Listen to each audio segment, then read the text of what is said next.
우리 하나님께서 주시는 말씀 이사야 53장 6절 말씀입니다. 구약성경 이사야 53장 6절.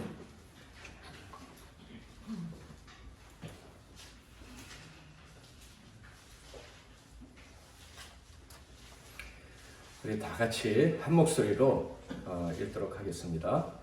시작. 우리는 다 양 같아서 그릇 행하여 각기 제 길로 갔거늘 여호와께서는 우리 모두의 죄악을 그에게 담당시키셨도다. 아멘. 오늘은 우리는 다 양 같아서, 우리는 다 양 같아서 라는 제목으로 하나님 말씀을 상고하겠습니다. 뻔뻔한 사람을 만난다는 것은 참으로 당황스러운 일입니다. 당황스러울 뿐만 아니라 분노가 일어나기도 하죠. 자, 그렇다면 우리를 당황스럽게 하고 분노하게 하는 이 뻔뻔한 사람은 어떤 종류의 사람을 말하는 것일까요? 바로 잘못을 저질러 놓고도 자기는 아무런 문제가 없으며 아무런 잘못도 없다고 말하는 그런 무책임한 사람을 일반적으로 뻔뻔한 사람이다 라고 할 것입니다. 그런데 이런 무책임한 사람을 만났을 때 느끼는 감정 중에 분노와 당황보다 또 다른 감정이 하나 있어요. 바로 무기력함입니다. 더 이상 당황할 수도 없고 분노할 수도 없는 그런 상황에 처하게 되는 경우가 있지요. 어떤 상황일까요? 예를 들자면 가족 중에 무책임한 사람이 있는 경우죠. 특별히 남편이나 아버지 같은 가장이 무책임할 경우에 힘없는 아내나 자식은 당황이나 분노의 감정은 사치가 됩니다. 왜냐하면 살아야 되니까, 남편이나 아버지를 의지하지 않고 살아야 되니까 발버둥을 치지만 두려움, 무기력, 허무 이런 것들을 품은 채 살려고 발버둥을 치는 거예요. 참으로 슬픈 일이죠. 저와 여러분의 가정에는 이런 일이 없었으면 좋겠습니다. 나라도 마찬가지입니다. 나라의 지도자가 무책임하면 백성들은 정말 분노하다가 나중에는 그저 무기력함을 느끼게 될 수밖에 없어요. 우리나라에도 책임 있는 지도자들이 계속 나올 수 있기를 기도할 수 있기를 바랍니다. 자, 그런데 오늘 말씀을 보면 그 무책임한 사람이 바로 너다 라고 말씀을 하셔요. 그래서 이 말씀을 가만 묵상하다 보면 어느 순간 가슴이 덜컥 내려앉는 느낌을 받습니다. 여러분은 어땠는지 모르지만 저는 그랬어요. 오늘 말씀을 다시 한번 읽어볼까요? 우리는 다 양 같아서 그릇 행하여 각기 제 길로 갔거늘 여호와께서는 우리 모두의 죄악을 그에게 담당시키셨도다. 각기 제 길로 갔거늘 이라고 말씀을 하십니다. 하나님께서는 우리가 자기 길로 갔다. 그러니까 자기 좋은 대로 살았다. 자기 멋대로 살았다. 이렇게 말씀하셔요. 가야 될 길이 있는데 그 길로 가지 않았다는 거예요. 가야만 할 길이 있다는 말은 주어진 책임이 있다는 얘기죠. 그 책임을 감당해야 되는데 그 감당하지 않고 엉뚱한 길로 갔다는 거예요. 목사는 목사의 길이 있고 남편은 또 아내는 각자의 길이 있고 국가를 포함한 공동체의 지도자는 또 각자 가야 될 길이 있는 법입니다. 그 길은 사람이 정한 것도 있지만 하나님이 정해주신 것도 있어요. 자, 그런데 하나님 뭐라고 말씀하십니까? 제 길로 갔다고. 정해진 길, 가야 될 길로 가지 않고 엉뚱한 길로 갔다고, 멋대로 행동했다고 말씀하십니다. 책임 없는 행동을 했다고 책망하시는 거예요. 자, 그런데 그렇게 책임 없게 행동한 사람이 누구라고요? 놀랍게도 그렇게 행동한 사람은 바로 우리 모두 다, 모든 사람이 다 그렇게 책임 없이 멋대로 살았다라고 말씀을 하시는 거예요. 이 말씀을 무시하고 싶은 분도 있겠죠. 나는 그래도 책임감 있게 살았어. 뭐 이렇게 얘기하고 싶은 분. 그러나 모든 사람이 무책임하게 살았다라는 말씀을 누가 하셨어요? 하나님이 하신 거예요.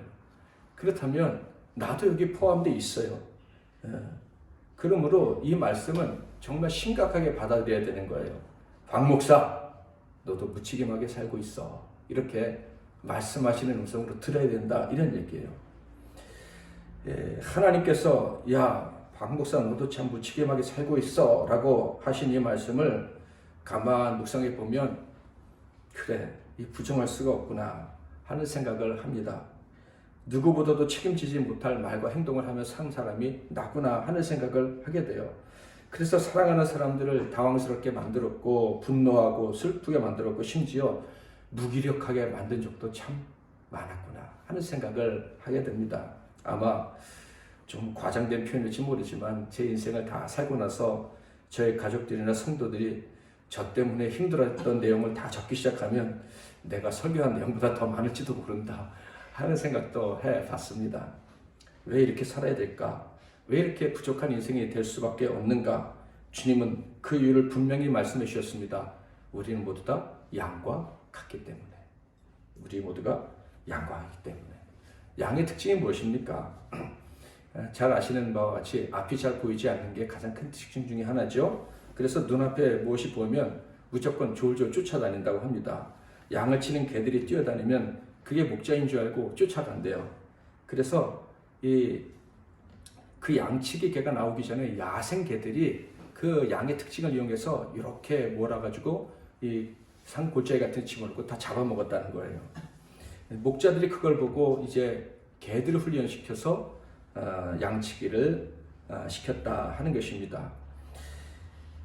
그러니까 눈이 어둡다는 말은요, 안목이 어둡다는 말과 같아요. 판단력이 없는 거예요. 양들은 눈도 안 좋고 안목도 없어서 잘 속는 그런 존재인 것입니다. 게다가 아주 이기적이라고 하죠. 순한 것처럼 보이지만 이기적이고 고깃집이 아주 센데 어떤 새끼 양이 배가 고파서 이렇게 엄마를 찾다가 옆에 있는 양이 엄마인 줄 알고 젖달라 그러면 그냥 매정하게 뿌리치고 간다고 합니다. 양들은 오직 자기가 먹어야 될 풀에만 관심 있기 때문이라는 거죠. 이기적이고 고집은 센데 자기를 방어할 능력은 전혀 없는, 그러니까 참 자기를 몰라도 한참 모르는 것이 참 우리 인생과 비슷하다는 생각이 듭니다. 도로에서도 사람들이 싸우는 거 보면 그냥 자기 능력 생각하지 않고 무조건 싸우고 덤비고 이런 모습도 우리 흔히 목격하지 않습니까? 게다가 양은요, 넘어지면요 스스로 일어날 수가 없습니다. 일어날 수 없을 뿐만 아니라 일어나도 중심을 잡는 데 시간이 오래 걸린대요. 그래서 양이 넘어지면 목자가 이렇게 세우고 한 몇 초 동안 붙잡아 줘야지만 양의 중심을 잡는답니다. 그리고 죽을 때가 되면 온순해진대요. 저도 양 잡는 모습을 봤는데 세상 그렇게 온순할 수가 없더라고요. 죽는데 그냥 죽는 그 순간에 모든 것을 다 취량하고 가만히 있더라고요. 그러니까 사람하고 닮아도 너무 닮은 게 양인 거예요. 하나님은 이렇게 얘기하십니다. 6절 다시 한번 읽어볼게요. 우리는 다 양 같아서 그릇 행하여 각기 제 길로 갔거늘 여호와께서는 우리 모두의 죄악을 그에게 담당시키셨도다. 맞습니다. 너는 양과 똑같아. 그래서 죄인이야 라고 말씀하시는 거예요. 양과 똑같아서요, 안목이 없어서 엉뚱한 길로 가고 엉뚱한 길로 가다 넘어지면은 일어서지도 못하고 그러다 결국 그럼에도 불구하고 고집 부리다가 죽을 때가 돼서야 온순해지는 게 바로 너야 이렇게 말씀을 하시는 거예요. 양의 특징을 안다면 잘못된 길로 갈 수밖에 없겠구나 하는 것을 부정할 수가 없어요. 하나님은 바로 너도 그렇게 똑같다. 그래서 그릇 행해서 제 길로 갔다라고 말씀을 하시는 거예요. 그러므로 우리는 이 말씀 앞에서 우리 자신을 겸손하게 돌아보아야 할 것입니다. 돌아보니까 정말 그렇지 않습니까? 저는 목회를 하면서 청소년들, 어린이들 그리고 어른들 많이 접했죠. 그 결과로 어른들보다는 그래도 아이들과 청소년, 청년들이 희망이 있다는 생각을 합니다. 아마 다들 그러실 거예요. 그런데 저는 이유가 그래요. 적어도 성인이 되기 전까지는 이 자신들의 길을 의심하고 고민을 하더라고요. 젊은 사람들은. 그런데 어른이 되면요, 고민하기보다는 가르치고 주장하려고 해요. 나이가 들었어도 사실 옳은 길이 뭔지 모르잖아요. 나이가 들었어도 자기가 제 길로 가고 있는지 모르거든요. 여전히 나이가 들었어도 양일 뿐이에요. 그런데 다 안다고 생각을 하는 거예요. 지천명이라는 말이 있죠. 논어에서 가르친, 공자가 가르친 건데요. 이제 50이 되면 세상의 이치를 다 깨닫는 어떤 능력을 가진 성인의 경지에 이른다. 그래서 지천명이라고 해요. 40세는 뭐라고 하죠? 불혹이라고 하죠. 미혹되지 않는다. 40세면 갈팡질팡하면서 이리 갈까 저리 갈까 이렇게 하지 않는다는 거예요. 저는 이 공자의 가르침 때문에 사람들이 속고 있지 않나 하는 생각을 해봅니다. 실상은 길을 모르면서 양과 같이 제 길로 갈팡질팡 하면서 여전히 죄를 짓고 살면서 무책임한 행동을 반복하면서 가르치려고 하는 거예요. 자기 가족과 자녀에게도 계속 가르치려고만 하고 심지어 다른 사람들도 가르치려고 하고 온 국민에게도 자기가 옳다고 가르치려고 해요. 자기의 길로 제대로 걸어가지 못하면서 말이죠. 그러나 어린 사람들은요, 여전히 질문해요. 내가 어떤 길로 가야 됩니까? 제게 희망이 있습니까? 이 젊은이들은요, 나는 영웅이야 라고 스스로 생각하는 그 부모의 세대와는 좀 달라요. 부모는 내가 너희를 위해서 가족을 위해 얼마나 고생하며 살아왔는데 너는 왜 이 모양 이 꼴이냐 이렇게 얘기하지만, 자녀들은요, 그 부모님의 말 속에 모순이 가득하다고 생각하면서 주장은 못하죠. 그저 그 말이 옳다고 인정이 잘 안 돼도 더 큰 문제가 있어요. 뭐냐면 내가 바른 길 갈 수 있을까? 내가 어떤 길을 선택해야 될까? 이런 고민 때문이죠. 부모 기성세대는 자신의 길이 틀리지 않다는 것을 인정받고 싶어합니다. 잘 살아왔다고. 그래 이 정도면 잘 사는 거 아니야? 배우자에게, 자식에게, 사회의 인정을 통해서 잘 살아왔다고 인정받고 싶어해요. 그러나 아이들, 청년들은요, 여전히 바른 길을 알고 싶어하고 그 길을 가려고 발버둥 쳐요. 방황하는 10대들도 보면 마찬가지더라고요. 반항하는 아이들도 보면은 그 내면에는 잘하고 싶은 게 있어요. 근데 문제는 어떤 게 옳은 길인지 모를 뿐이죠. 그래서 예수님이 이런 말씀을 하시지 않았나 하는 생각이 듭니다. 마태복음 18장 3절 같이 한번 읽어볼까요? 시작. 이르시되 진실로 너희에게 이르노니 너희가 돌이켜 어린아이들과 같이 되지 아니하면 결단코 천국에 들어가지 못하리라. 이 말씀을 언제 하신 거냐 하면 교만한 자들은 절대 천국에 들어갈 수 없다라는 것을 교훈하시면서 하신 말씀이에요. 교만한 자들은 지옥으로 가는 길에 들어서 있다. 이 얘기를 하시면서 하신 말씀이다. 이 얘기예요. 유대인들이요, 예수님이 잘못된 길을 가고 있다고 지적했어요. 마태복음 17장 24절에 보면 가버나움에 이르니 반세계를 받는 자들이 베드로에게 나와 이르되 너희 선생은 반세계를 내지 아니하느냐. 하나님을 두려워하지도 않고 순종하지도 않으면서 성전세를 걷는 사람들이 있었어요. 아마 뒤에서 성전세를 내는 사람들이 조종을 했겠죠. 그 사람들이 성전의 주인이신 예수님께 묻는 거예요. 우리는 교회에 대해서 옳은 일을 하고 있어. 성전 세금을 쭉 꼬박꼬박 내고 있어. 그런데 왜 너희들, 이 제자들에게 하는 얘기예요. 너희 선생 예수는 세금을 내지 않느냐. 그럼 너희 선생은 자격이 없어. 너희 선생은 길을 잘못 가고 있어. 그런데 너희들은 왜 그 선생을 쫓아가고 있어? 아니 이렇게 얘기를 한 거예요. 그러자 예수님이 교만한 사람은 천국에 갈 수 없다. 어린아이와 같이 되지 아니하면 나는 길을 몰라요. 나에게 길을 가르쳐 주세요 하는 그 겸손한 마음을 갖지 못하면 절대 천국에 들어가지 못해 라고 말씀을 하신 거예요. 길을 사실 알지도 못하면서 마땅히 책임과 의무를 감당하지도 못하면서 타인을 지적하는 어른 유대인들에게 하신 말씀이에요. 정말로 자기가 길을 알고 있고 자기의 길은 정의로운 길이라고 생각하는 자가 있다면 오늘 주님이 주신 말씀에 귀를 기울여야 됩니다. 오늘 이 말씀 아주 외우게 생겼어요. 한 번 더 같이 읽어보겠습니다. 시작. 우리는 다 양 같아서 그릇 행하여 각기 제 길로 갔거늘 여호와께서는 우리 모두의 죄악을 그에게 담당시키셨도다. 자, 노란색 글씨 한번 보세요. 우리는 다 양 같고 우리는 다 제 길로 갔고 우리는 다 죄인이다 라고 말씀을 하고 계시는 거예요. 여기 있는 우리 모두 다 사실 하나님 앞에 정직하게 섰을 때는 다 무책임한 존재인 거예요. 길이 아닌 곳을 수없이 찾아 헤매는 게 저와 여러분인 거예요. 더 심하게 얘기하면 자신의 길이 얼마나 무책임한 선택으로 가득 차 있는지 모르고 당당하게 걸어가고 있는 사람들이 너희 모두다 라고 예수님이 말씀하고 있는 거예요. 혹시 아니요, 난 누구보다 책임감이 있어요. 나는 얼마나 책임 있게 살아왔는지 몰라요. 그렇게 당당하게 얘기하실 분 계십니까? 저는 어렸을 때 위인전기를 참 좋아해서요. 말씀을 몇 번 드렸는데 삼성당에서 나온 15권짜리 위인전기를 수없이 읽었어요.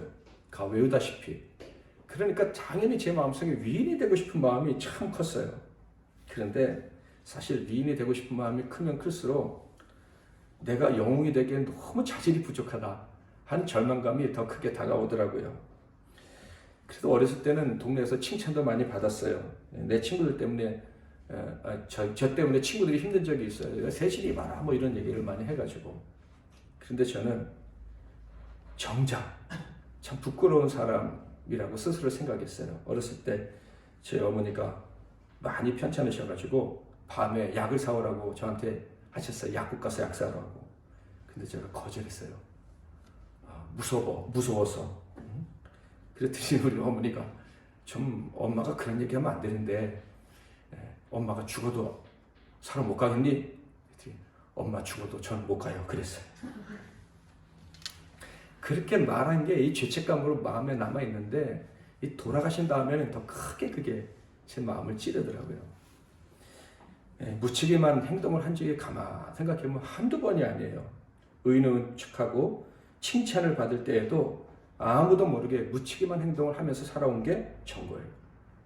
저는 분명 예수 그리스도로 말미암아 의롭게 된 사람입니다. 그런데 정직하게 내 자신을 돌아보면 너무도 사랑하는 사람들에게 상처를 주면서 살아온 이상한 의인인 거예요.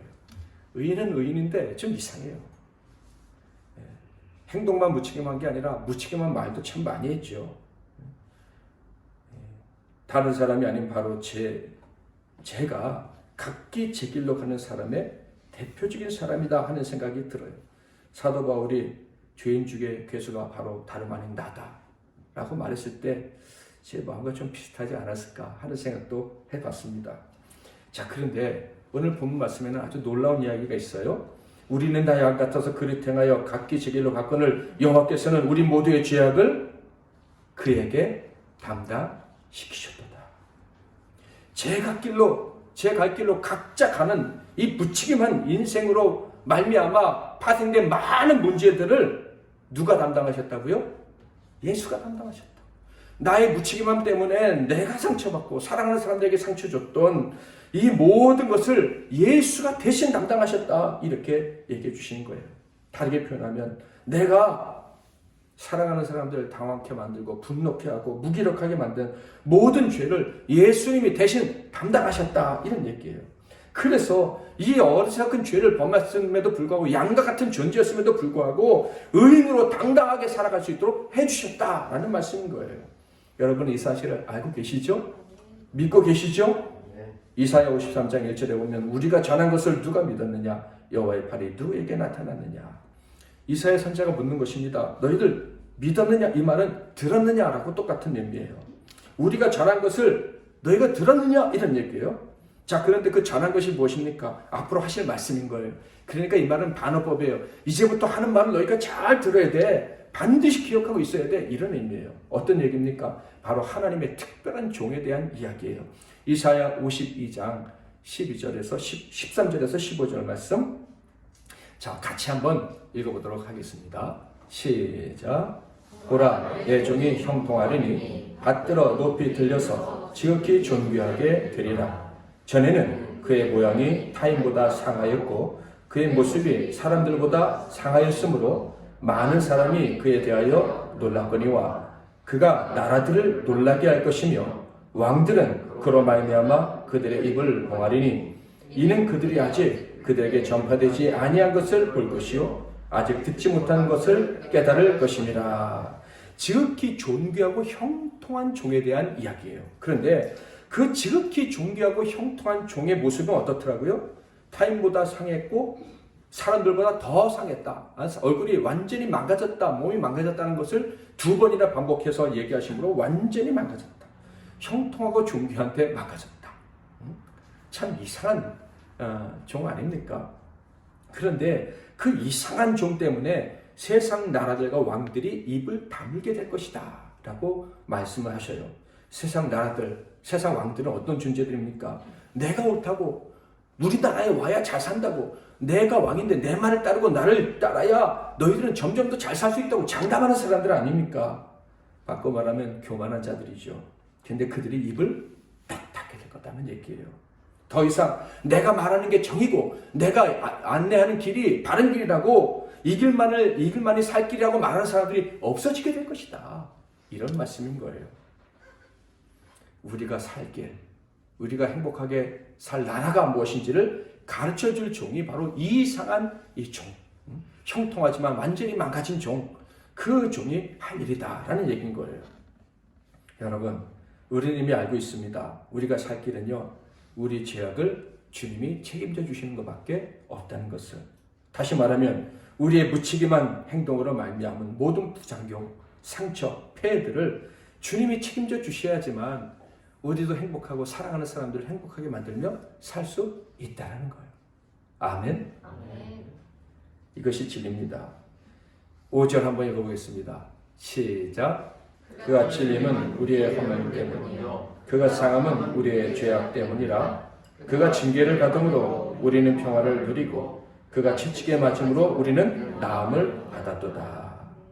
여러분, 우리가 우리 길을 걸어간다고 하면서 내가 옳다고 하면서 얼마나 많은 사람들을 힘들게 했는지 절대 잊으면 안 됩니다. 나도 그렇게 살아왔으니까, 나도 부모님께 사랑하는 사람에게 상처받고 살아왔기 때문에 나도 어쩔 수가 없어요. 뭐 이렇게 핑계대도 안 돼요. 절대 고의가 아니라도 우리는 내가 선택한 이것 때문에 얼마나 많은 사람들이 힘들어하는지, 내가 아무리 많은 사람들이 칭찬을 받을 때라도 내가 사랑하는 사람들이 힘들게 할 수 있다는 것을 절대 잊으면 안 됩니다. 나는 우리 가족에게 참 좋은 남편이고 아빠라고 생각하는데 가만 듣다 보면 불만이 왜 이렇게 많은지 몰라요. 그게 양이라 그래요. 저 역시 양이라서. 가만 생각해 보세요. 내가 왜 이 여자랑 결혼해서 이 여자를 이렇게 괴롭히고 사는가? 왜 우리 아이들은 나 같은 엄마 아빠를 만나서 기회도 제대로 못 잡고 내가 부족해서 인격적인 대우도 별로 못 받고 자라야 하는가? 아마 우리 모두는 이런 비슷한 생각들을 많이 하면서 살아가고 있을 거예요. 우리는 사랑하는 사람들 때문에 찔리고 상처받고 평화를 잃어버리면서 살아왔습니다. 또한 반대로 받은 그대로 돌려주면서 사랑하는 사람들을 아프게 하며 살아왔어요. 대를 이어 무책임하게. 그래서 대를 이어서 두려움을 남겨주면서 그렇게 살아왔어요.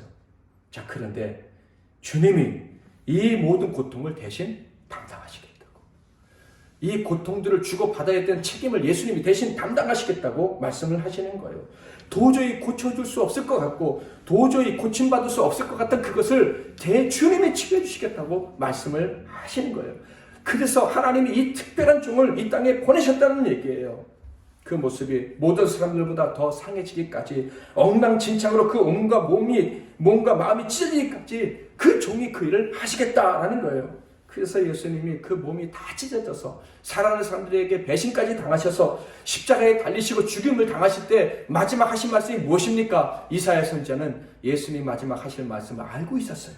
12절 같이 한번 읽어보겠습니다.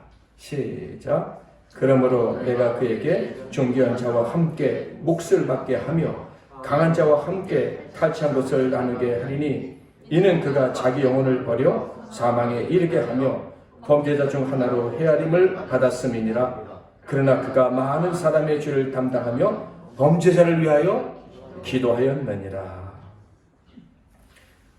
운명하시기까지 제 갈 길로 가는 무책임한 우리를 위해서 기도하셨다.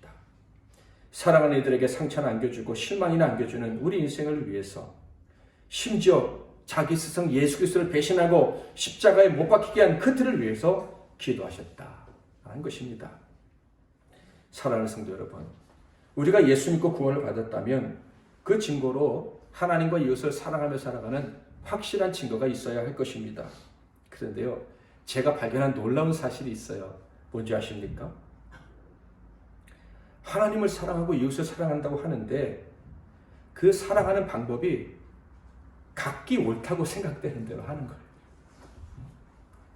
그러니까 영적인 일, 하나님이 기뻐하시는 일을 한다고 하지만 그것도 제멋대로 한다, 이런 얘기예요. 자기가 양이라는 것을 잊어버리고 사랑한다고 하는 사람들이 참 교회 안에 많다라는 생각을 하게 됩니다. 심지어 다른 사람들에게 이런 방식으로 사랑해야 돼. 네가 예수 믿고 구원받았다면 이런 방식으로 사랑해야 돼 하면서 남들에게 하나님의 뜻이 아닌 자기 방식을 강요하는 사람들도 참 많다. 그게 뭡니까? 죄인 거예요. 아무리 사랑을 얘기해도 그건 죄인 거예요. 자기 방식을 강요하는 그것은 양이기 때문에 하는 모순된 행동인 거예요. 그런데 그것을 깨닫지 못하는 경우가 참 많다 하는 거예요.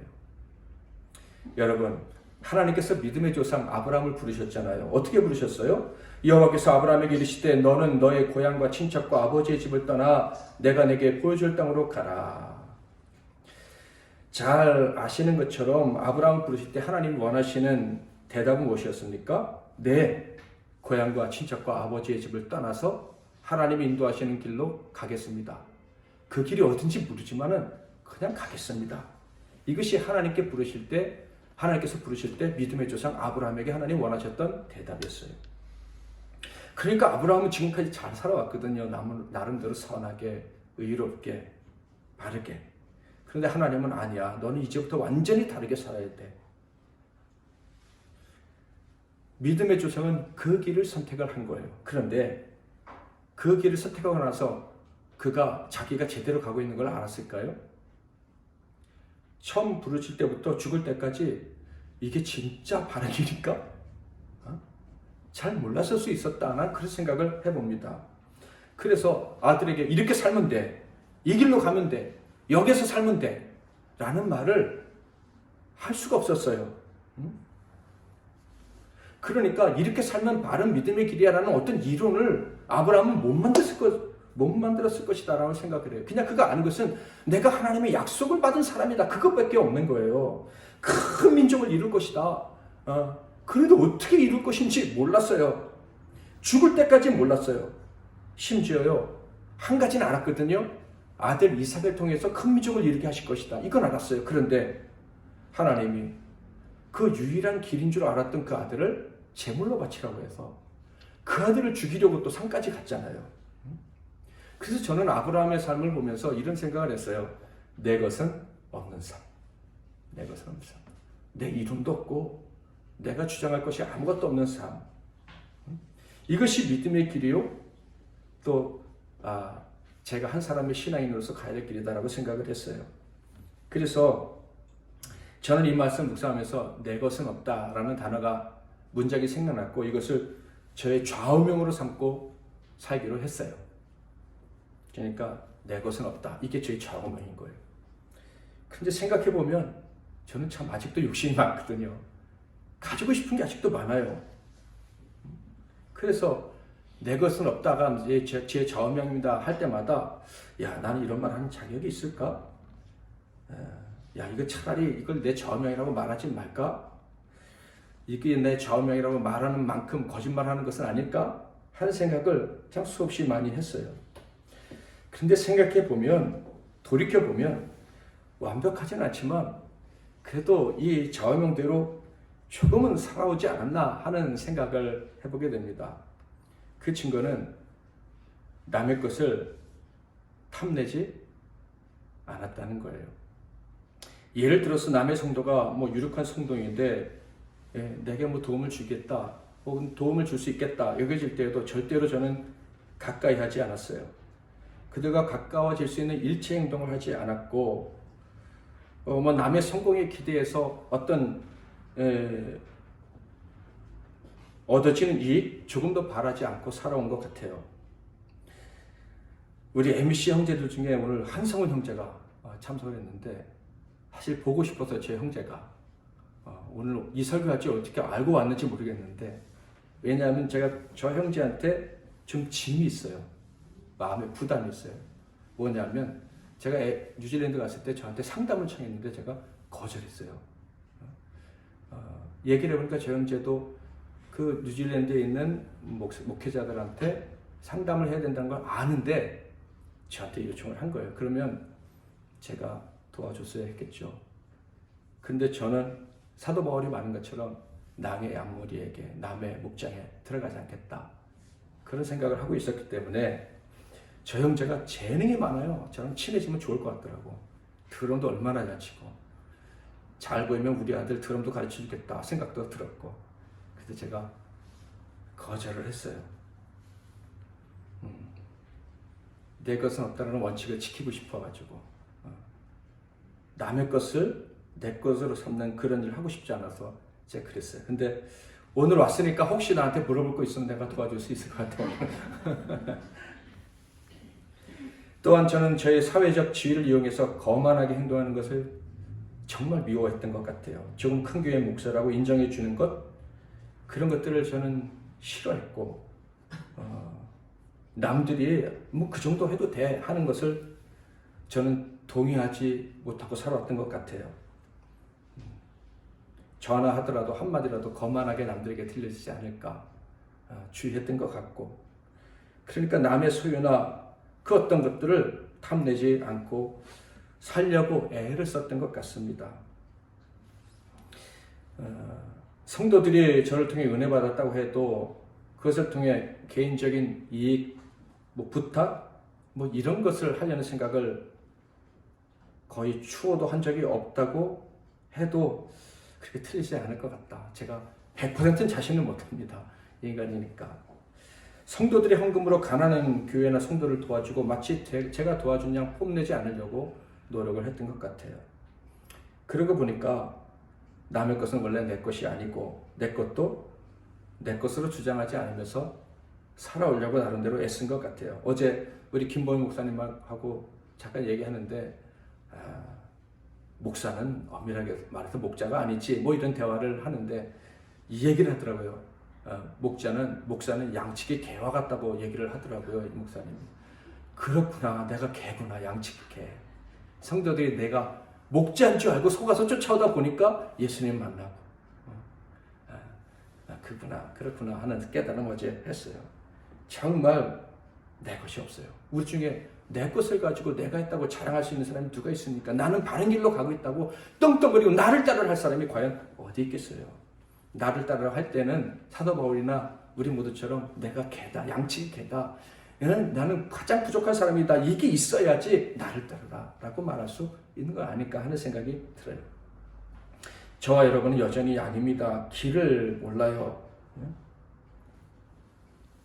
한 마리의 양일 뿐이죠.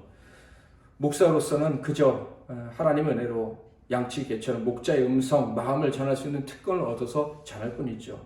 성령님께서 도와주시겠다는 약속을 믿고 내 움직임을 통해서 성도들이 주님께 나아가기를 바라며 살아가는 그런 또 다른 양일 뿐인 거예요. 우리는 다 양이고 본성이 악한 양이에요. 제각길로 가고 책임지지 못하는 행동을 여전히 반복하는 양이에요. 주님이 아니면 아무것도 책임질 수 없는 그런 양입니다.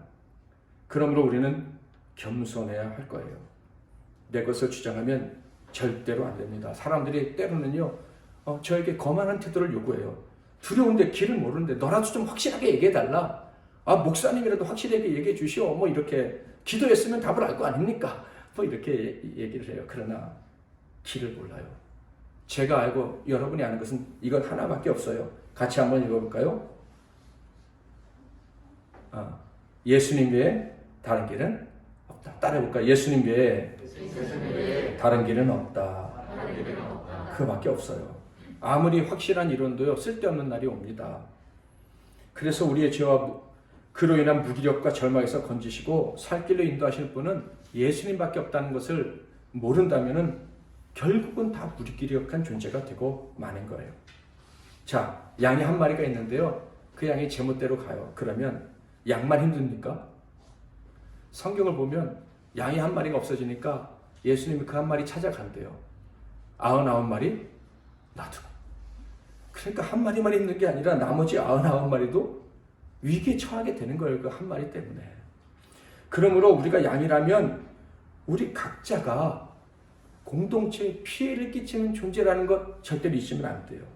저와 여러분이 양이라면 우리는 분명 가족이든 교회든 내가 피해를 끼칠 수 있는 존재구나 하는 것을 반드시 기억을 해야 돼요.